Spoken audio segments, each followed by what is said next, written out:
శ్రీమాత్రే నమ. జయ గురు దత్తాత్రేయ నమ. ఈ వీడియోలో మనం ధనుస్సు రాశి వారికి డిసెంబర్ 5వ తారీఖున అష్టమ స్థానంలో ఉన్నటువంటి గురువు తిరిగి సప్తమ స్థానంలోకి ప్రవేశించడం జరుగుతుంది. అంటే ఒక విధంగా ధనుస్సు రాశి వారికి కొద్ది రోజుల పాటు గురువు అష్టమ స్థానంలో ఇబ్బంది పెట్టినప్పటికీ కూడా తిరిగి మళ్ళా 7వ స్థానంలోకి రావడం, పైపెచ్చు వక్ర గమనంతో రావడం జరిగింది. అంటే ఒక విధంగా గురువు అత్యంత బలవంతుడై మంచి శుభుడుగా ఇప్పుడు తిరిగి మళ్ళా 7లో ప్రవేశించాడన్నమాట. సో అందువల్ల ఏంటంటే మరి ధనుస్సు రాశి వారికి తిరిగి మళ్ళా వాళ్ళ యొక్క మంచి రోజులైతేనే శుభ ఫలితాలు అయితేనే తిరిగి పొందడం జరుగుతుంది. గతంలో ఉన్నదానికన్నా ఇప్పుడు మరింత మంచి ఫలితాన్ని ఈ సమయంలో పొందడం జరుగుతుంది. ఎస్పెషల్లీ ఈ సప్తమ స్థానం అంటే భార్య లేదా మనతో సంబంధం ఉన్నవాళ్ళు, పార్ట్నర్సు, అలాగే ఉద్యోగం, ఇవన్నీ కూడా సప్తమ స్థానంలో ఉంటాయి. ఇవన్నీ కూడా ప్రస్తుతం సెటిలైట్ అవుతాయి అన్నమాట. వివాహ బంధం మెరుగుపడుతుంది, అలాగే ఉద్యోగంలో హోదా అభివృద్ధి పెరుగుతుంది, మంచి కస్టమర్స్ ఏర్పడతారు. అంటే మీరు ఎవరితో అయితే వ్యవహారం చేస్తారో వాళ్ళంతా మంచి నాలెడ్జ్ కలిగి ఉండి, మంచి సాంప్రదాయం కలిగి, నిజాయితీ అయినటువంటి కస్టమర్స్ మీకు లభించడం జరుగుతుంది.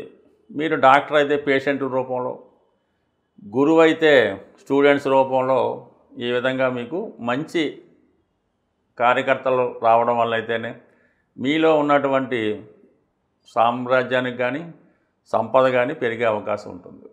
సో తర్వాత ఏంటంటే వ్యక్తిగతంగా మీలో ఉన్నటువంటి తెలివితేటలకి మరింత గుర్తింపు రావడం జరుగుతూ ఉంటుంది.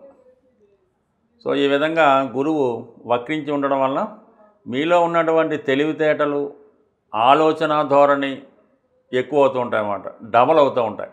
దాంతో చతుర్థాధిపతి సప్తంలో వక్రించి ఉండడం వల్ల ముఖ్యంగా ఏమవుతుందంటే గృహ నిర్మాణం లాంటిది, ఏదైనా ఇల్లు కొనుక్కోవాలన్నా, ఇల్లు కట్టుకోవాలన్నా ఈ సమయంలో మీకు అది సహకరిస్తూ ఉంటుంది. అంటే ఎందుకు అనుకుంటే ఇప్పుడు 7లో ఉన్నటువంటి గురువు వక్రించి ఉండడం వల్ల 6వ స్థానాన్ని వీక్షిస్తాడనమాట. టెంపరీగా 6వ స్థానంలో ఉన్న ఫలితం రావడం వల్ల రుణ ప్రయత్నాలు ఫలిస్తాయి. అంటే మామూలుగా కాకుండా చతుర్థాధిపతిగా ఉన్నటువంటి గురువు 6వ స్థానం మీద ప్రభావం ఇచ్చినప్పుడు రుణం చేయడం ద్వారా స్థిరాస్తి కొనే అవకాశం ఉంటుంది. మరి ఈ కారణం వల్ల మీరు కంపల్సరీగా ఒక గృహాన్ని ఏర్పరచుకోవడం జరుగుతూ ఉంటుంది. ఎస్పెషల్లీ శని కూడా 4వ స్థానంలో ఉండడం వల్ల మీకు సరిపోయే విధంగా గృహాన్ని ఇవ్వడం జరుగుతుంటుంది. అంటే కామన్గా ఈ 2, 6, 10 భావాలు యాక్టివేట్ అవ్వడం వల్ల మీకు గృహంలో ఏదో శుభకార్యం జరగడం, అలాగే మీ యొక్క కార్యక్రమాలకి కుటుంబ సభ్యులు సహకరించడం జరుగుతూ ఉంది. వృత్తిపరంగా కూడా అంటే మీరు మామూలుగా చేస్తున్నటువంటి వృత్తితో పాటు అదనపు ఆదాయం లభించే విధంగా మీ యొక్క కొత్త వృత్తి ప్రారంభం అవడం కానీ, అంటే మీ యొక్క విద్వత్తును ఉపయోగించి పార్ట్ టైమో ఇంకోటో సంపాదించడం వల్ల ముఖ్యంగా ఆదాయం పెరగడం వల్ల చాలా వరకు మీరు అనుకున్న విధంగా అటు గృహం కొనుక్కోవడం కానీ, ఒక వాహనం కొనుక్కోవడం కానీ జరిగే అవకాశం ఉంది. ముఖ్యంగా ఆరోగ్యపరంగా చిన్న చిన్న అనారోగ్య సమస్యలు ఉన్నప్పుడు ఈ అనారోగ్య సమస్యల నుంచి కూడా మీరు బయటపడడం జరుగుతూ ఉంటుంది. బట్ ఏదైనప్పటికీ కూడా ఈ గురువు మిమ్మల్ని ఈ 4 కేంద్రాలను యాక్టివేట్ చేస్తాడు. కేంద్రాలు ఎప్పుడైతే బలంగా ఉన్నాయో ఆటోమేటిక్గా మీరు ఏదన్నా సాధించగలరు, ఏదన్నా చేయగలరు. ఈ విధంగా సప్తమం యాక్టివేట్ అవ్వడం వల్ల భార్య, ఉద్యోగం, దశమం ఆల్రెడీ గురువు ప్రభావం వల్ల ఏంటంటే మంచి ఉద్యోగం, మంచి కార్యక్రమాల్లో పాల్గొనడం, 1వ భావం అవడం వల్ల ఆరోగ్యం బాగుండడం, అందంగా కనిపించడం, సంస్కారవంతంగా ఉండడం, మంచి అలవాట్లు. ఇంకా చతుర్థం ఏముంది, చతుర్థం బాగుంటేనే జాతకుడు సంతోషంగా ఉండగలడు. సో ఈ విధంగా 4 భావాలు యాక్టివేట్ చేస్తూ వక్రగమనంలో ఉండడం వల్ల దైవభక్తి, పుణ్య కార్యక్రమాలు ఇవన్నీ ఆసక్తి పెంచుతూ ఉంటాడు. బట్ ఏదైనా ధనుస్సు రాశి వారికి వారి యొక్క జన్మజాతకంలో గురువు ఎంత బలంగా ఉంటే వాళ్ళ యొక్క డెవలప్మెంట్ అంత అనుకూలంగా ఉంటుంది. అది ఆ ఫలితం గోచారరీత్యా గురువు అనుకూల స్థానాల్లోకి వచ్చినప్పుడు పొందుతూ ఉంటాడు. ఏదైనా గురుగ్రహ అనుగ్రహం పొందాలంటే జాతకుడు కంపల్సరిగా ఎస్పెషల్లీ ధనుసు రాశి వారు చాలా ధర్మంగా వ్యవహరించవలసి ఉంటుంది. ఏమాత్రం దారి తప్పినా, నీతి తప్పినా, అక్రమాలకు పాల్పడినా, వేరే దారిలో దర్శన ధనుసు రాశి వారు కంపల్సరిగా డెవలప్మెంట్ పాడవడం, పతనం చెందడం జరుగుతూ ఉంటుంది. అందువల్ల ధనుసు రాశి వారు ఎప్పుడూ కూడా ఎటువంటి పాప పనులు కానీ, ఎటువంటి నిజాయితీ లేని పనులు కానీ, చిన్న చిన్న ఇబ్బందులు అంటే వ్యసనాలు లాంటివి కంపల్సరిగా దూరంగా ఉంటేనే ఈ జాతకులు ధనుసు రాశి వారు రాణించగలుగుతూ ఉంటారు. ఏమాత్రం బలహీనత ఉన్నా కంపల్సరిగా అంటే జోదం కానీ, స్త్రీ వ్యామోహం కానీ, తాగుడు కానీ ఇటువంటివి ఏదన్నా ధనుసు రాశి వారికి ఉంటే అది ఏ వయసులో ఉన్నా కంపల్సరిగా వాళ్ళలో ఉన్నటువంటి అదృష్టం నశించి చాలా వరకు పతనం చెందడం, కుటుంబ సభ్యుల చేత విమర్శించబడడం, వెలివేయబడడం లాంటివి జరుగుతుంటాయి. కాబట్టి కంపల్సరిగా ఈ రాశివారు జీవితంలో వెలుగులోకి రావాలి, అభివృద్ధి చెందాలి అంటే మాత్రం ధర్మంగా వ్యవహరించవలసి ఉంటుంది. మిగతా రాశులకి లేనటువంటి ఒక ప్రత్యేకత ఈ ధనుసు రాశి వారికి ఉండడం జరుగుతుంది. కాబట్టి ధర్మంగా వెళ్తేనే వీళ్ళు జీవితంలో నిజాయితీగా ఉంటేనే బాగుంటారు. ఏమాత్రం తప్పినా కంపల్సరిగా పతనం చెందడం జరుగుతుంది. ప్రస్తుతం ఈ గురువు వక్రగమనంలో ఉన్నప్పుడు తన శుభ ఫలితాలు మరింత ఎక్కువ ఇవ్వడం జరుగుతూ ఉంటుంది. అయితే ఏదైనా మనం ఒక గ్రహాన్ని ప్రసన్నం చేసుకున్నప్పుడే ఆ గ్రహం మనకి మంచి ఫలితాలు ఇవ్వడం జరుగుతూ ఉంటుంది.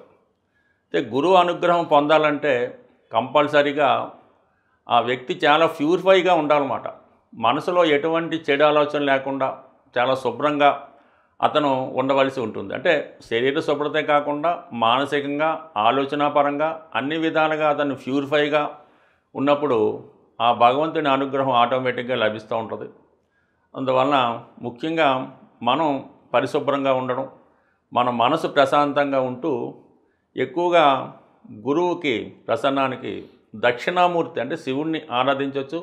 అవకాశం ఉన్నవాళ్ళు దక్షిణామూర్తి యొక్క క్షేత్రాన్ని దర్శించడం వల్ల గురుగ్రహ అనుగ్రహాన్ని పొందవచ్చు. లేదంటే దత్తపీఠం, దత్తక్షేత్రాలు, దత్తాత్రేయుడు, సాయిబాబా వారు, రాఘవేంద్ర స్వామి, లేదంటే మీకు విద్య నేర్పిన గురువు, ఇవన్నీ కాదు మీ తల్లిదండ్రులు, వీళ్ళంతా కూడా గురువు దైవంతో సమానం. కాబట్టి వారికి సేవించడం వల్ల, వారిని బాగా చూసుకోవడం వల్ల గురుగ్రహ అనుగ్రహం సంపాదించడం జరుగుతూ ఉంటుంది.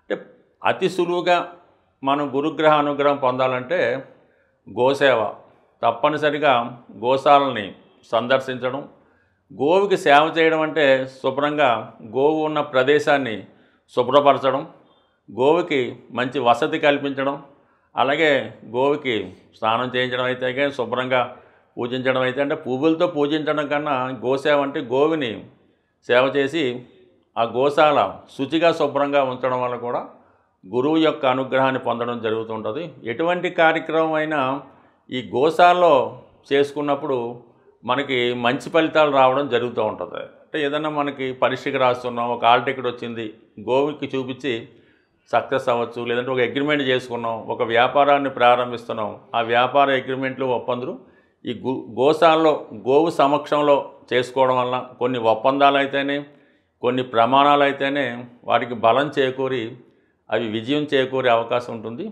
ఏదైనా గురుగ్రహ అనుగ్రహం ఈ చిన్న చిన్న వాటి ద్వారా పొందవచ్చు. సరే, అవకాశం ఉన్నవాళ్ళు ఒక మంచి కనక పుష్యరాగాన్ని ధరించవచ్చు.